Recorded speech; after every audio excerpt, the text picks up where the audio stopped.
So this is a comment that I get asked quite often. What should I use if I want to soundproof? Should I use green glue noise proofing compound, which I found one around here, or should I use mass loaded vinyl to soundproof my wall? Now, these two products are completely different, but this is still a question that gets asked quite a lot. Green snot versus black mats. Which one is the best? Well, let's talk about first what is green glue and what is mass loaded vinyl, because these two products are completely different. One is like a snotty, gummy product that you add in between two layers of drywall. Now, let's also not confuse green glue noise proofing compound with green glue noise proofing sealant. I'll talk about that after. But usually where you would end up using green glue noise proofing compound is in between two layers of drywall. You're looking to soundproof a wall. If you can make alterations, the best way to soundproof a wall really is to begin adding mass. That is, if you're trying to soundproof for, let's say, voices. You hear a voice, you hear the TV in the other room, you just want to soundproof for those noises, so you add an extra layer of drywall. If you're trying to soundproof for bass, well, it gets a little bit more complicated, because then you have to add additional things, because an extra layer of drywall might not stop those vibrations. Now, I have links right there if you do need to soundproof a wall, a solid wall, for lower frequency sounds. Go watch that video, after this one, of course.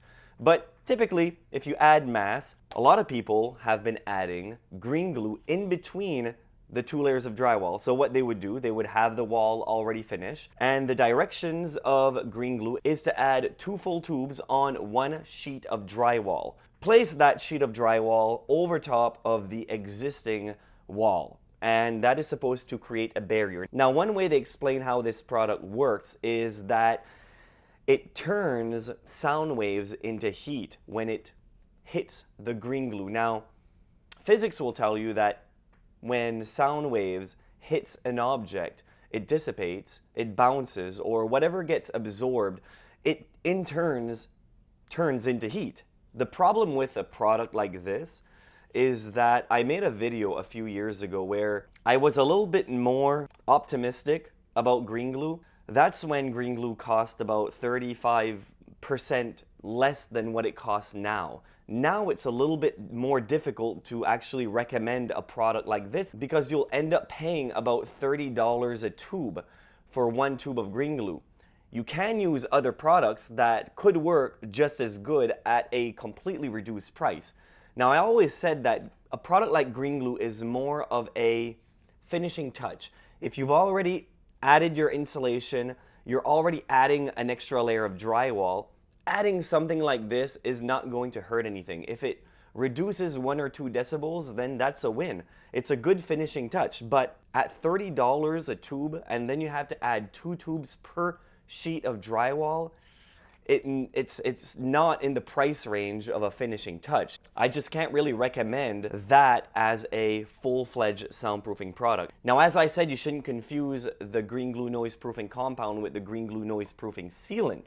The green glue noise proofing sealant is something that I recommend. It is still quite expensive, but it's something that it's more like a caulking. It's not a compound that you add between 2 layers of drywall. It's more of a caulking that you add around doors and windows to seal them up. It's something that stays rubbery over time, that doesn't let air or noise in through because of cracking. Now, another product that you can use instead of green glue noise proofing compound is carpet glue. Now, carpet glue will do the same thing, whereas that glue in between those 2 layers of drywall, when the sound wave hits them, it will turn the sound waves into heat, just like your product right here. Now, it's a finishing touch. If you add carpet glue in between your 2 layers of drywall, it's not going to soundproof the wall in a way that you might expect. It might reduce it by 1, 2 decibels. That's about it. But it's a lot cheaper, and if you're going to add another layer of drywall over top the existing layer of drywall, then all of these little things does help. But just remember, it might not lead to huge results. I'll have links in the description below of everything I talk about in this video, and especially that particular type of carpet glue that I'm talking about.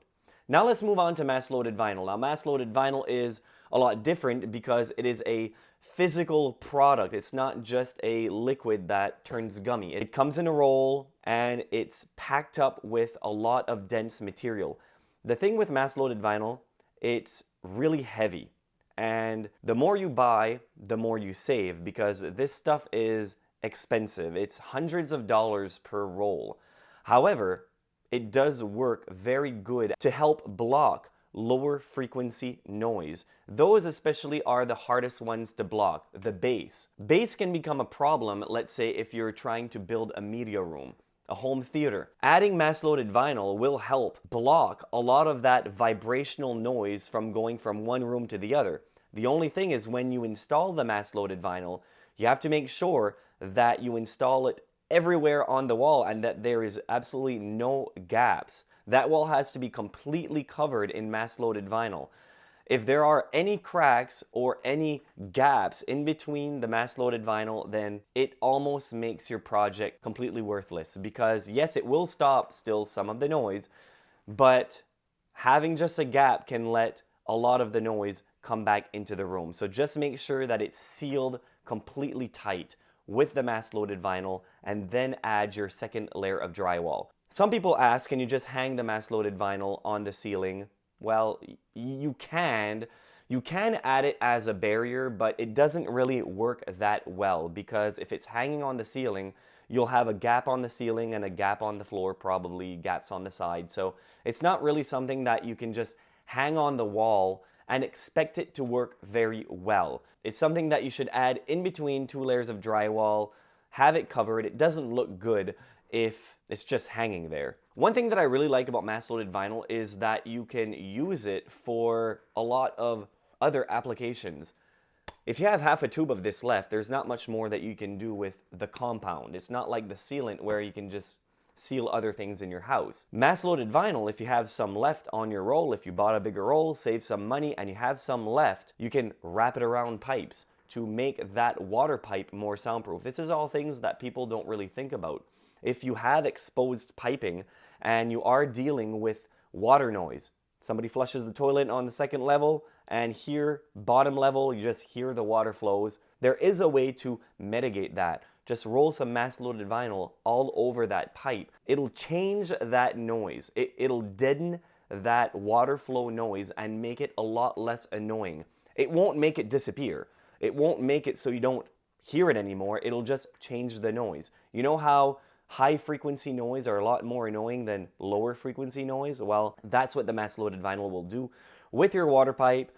With your AC unit outside, you can use mass-loaded vinyl there. I have video all over my channel about where to use mass-loaded vinyl. So if you have something that you want to soundproof, chances are you might be able to use mass-loaded vinyl to make it more soundproof or to make it more quiet. So mass-loaded vinyl, if it would be between mass-loaded vinyl and green glue noise-proofing compound, I would personally choose mass-loaded vinyl. It's not that green glue doesn't have its place. It's not that it doesn't work.